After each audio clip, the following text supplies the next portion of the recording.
নমস্কার, আমার ছোট্ট ইউটিউব চ্যানেলে সকল বন্ধুকে স্বাগত। আমি আজ বাঁকুড়া জেলার বিশেষ একটি বিষয় নিয়ে ভিডিও বানাচ্ছি।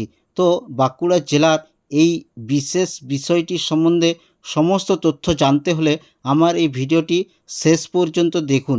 ভিডিওটি সম্পূর্ণ দেখার পর ভালো লাগলে লাইক, শেয়ার ও কমেন্ট করে দেবেন এবং আমার এই চ্যানেলটিতে যদি নতুন দর্শক হিসাবে এসে থাকেন তাহলে অবশ্যই সাবস্ক্রাইব করে সাথে ও পাশে থাকবেন।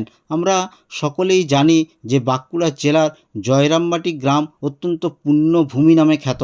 অবশ্যই এর বিশেষ কারণ রয়েছে, কারণ এখানেই জন্মগ্রহণ করেছেন শ্রী শ্রী সারদা মা।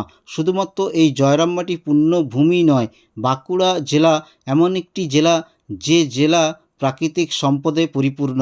বাঁকুড়া জেলায় রয়েছে মন্দিরনগরী বিষ্ণুপুর, রয়েছে জয়পুরের জঙ্গল, এছাড়া রয়েছে শুশুনিয়া পাহাড় এবং বাঁকুড়ার রানী নামে খ্যাত মুকুটমণিপুর জলাধার। তো বাঁকুড়া জেলার এই পর্যটন কেন্দ্রগুলোতে ভারতবর্ষের বিভিন্ন প্রান্ত থেকে 12 মাসেই পর্যটকদের আনাগোনা লেগেই থাকে। এই সব পর্যটন কেন্দ্রগুলোর মধ্যে মন্দিরনগরী বিষ্ণুপুর একমাত্র রেলপথে যোগাযোগ ব্যবস্থা চালু রয়েছে। আর সম্প্রতি আমাদের পুজোর বেশ কয়েক মাস আগেই বাঁকুড়া শহরের সাথে জয়রামবাটির রেলপথ চালু হয়েছে এবং ট্রেনও চলাচল শুরু করেছে। তো বাকি যে দুটো পর্যটন কেন্দ্র রয়েছে, শুশুনিয়া পাহাড় এবং মুকুটমণিপুর জলাধার, এই দুটি পর্যটন কেন্দ্রকে এক সূত্রে বাঁধার জন্য আমাদের কেন্দ্রীয় রেলমন্ত্রক একটি প্রকল্প প্রস্তাবনা গ্রহণ করেছিল, ছাতনা মুকুটমণিপুর রেলপথ প্রকল্প প্রস্তাবনা। তো এই ছাতনা মুকুটমণিপুর রেলপথ প্রকল্প প্রস্তাবনাটি কখন গ্রহণ করা হয়েছিল, বর্তমানে এর পরিস্থিতি কী এবং এর ভবিষ্যতেই বা কী, এই সম্বন্ধে আজকের আমার এই ভিডিও। তো এই ছাতনা মুকুটমণিপুর রেলপথের যে প্রকল্প প্রস্তাবনা, সেটির সম্বন্ধে সমস্ত তথ্য জানতে হলে আমার এই ভিডিওটি শেষ পর্যন্ত দেখুন এবং ভালো লাগলে লাইক, শেয়ার ও কমেন্ট করে দেবেন এবং আমার চ্যানেলটিকে সাবস্ক্রাইব করে সাথে ও পাশে থাকবেন। ছাতনা মুকুটমণিপুর রেলপথের প্রকল্প প্রস্তাবনাটি 2004 সালে কেন্দ্রীয় রেলমন্ত্রক কর্তৃক অনুমোদন বা গ্রহণ করা হয়েছিল।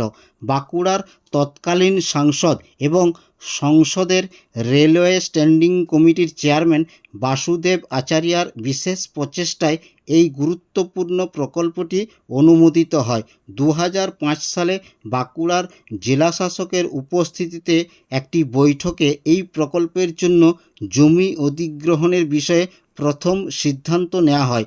2006 সালের জানুয়ারি মাসে প্রকল্পের জন্য প্রয়োজনীয় জমির নির্ধারণ করে রাজ্য সরকার সবুজ সংকেত দেয় এবং চূড়ান্ত প্রাক্কলন তৈরি করে রেলমন্ত্রকে পাঠানো হয়।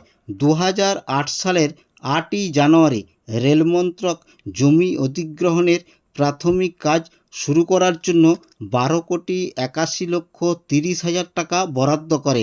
এরপর ছাতনা এবং ইন্দপুরের ভেদুয়াশোল এলাকা থেকে জমি অধিগ্রহণের কাজ শুরু হয়। এরপর পরবর্তীকালে জমিজট ও রাজনৈতিক সদিচ্ছার অভাবে প্রকল্পটি দীর্ঘ 1.5 দশকেরও বেশি সময় ধরে থমকে রয়েছে। 2026 সালে আমাদের রাজ্য সরকারের পরিবর্তন ঘটেছে। বর্তমানে নতুন রাজনৈতিক দল সরকার গড়েছে। এই রাজনৈতিক দলের আমাদের বাঁকুড়া জেলা থেকে যে নির্বাচিত বিধায়ক, যিনি মন্ত্রিত্ব পদও পেয়েছেন, শ্রী ক্ষুদিরাম টুডু মহাশয় এই প্রকল্প প্রস্তাবনার যে বাস্তবায়নের জন্য উদ্যোগী হয়েছেন। উনি এই বিষয়ে সদর্থক ভূমিকা গ্রহণ করতে চলেছেন। এছাড়া আমাদের বাঁকুড়া জেলার বিষ্ণুপুরের সাংসদ শ্রী সৌমিত্র খাঁ মহাশয়, উনি রেলমন্ত্রকে এই যে প্রকল্প, যে ছাতনা মুকুটমণিপুর রেলপথের যে প্রকল্প, যে প্রস্তাবনা, সেটি বাস্তবায়নের জন্য উনি রেলমন্ত্রকে চিঠিও পাঠিয়েছেন। আমরা অত্যন্ত খুশি। আমরা চাই অতি শীঘ্র এই যে রেলপথের যে জমিজট, এই জমিজটের বিষয়ে এই সরকার সদর্থক ভূমিকা গ্রহণ করে জমিজট কাটিয়ে আবার নতুন করে রেলপথের কাজ শুরু হোক এবং আমাদের ছাতনা এবং মুকুটমণিপুরের সাথে রেলপথে যে যুক্ত হওয়ার যে প্রকল্প, সেটি অতি দ্রুত কাজ শুরু হোক। এই এই সদিচ্ছা আমাদের বাঁকুড়া জেলাবাসীরও রয়েছে। আমরা চাই এটি অতি দ্রুত বাস্তবায়িত হোক, এই ছাতনা মুকুটমণিপুর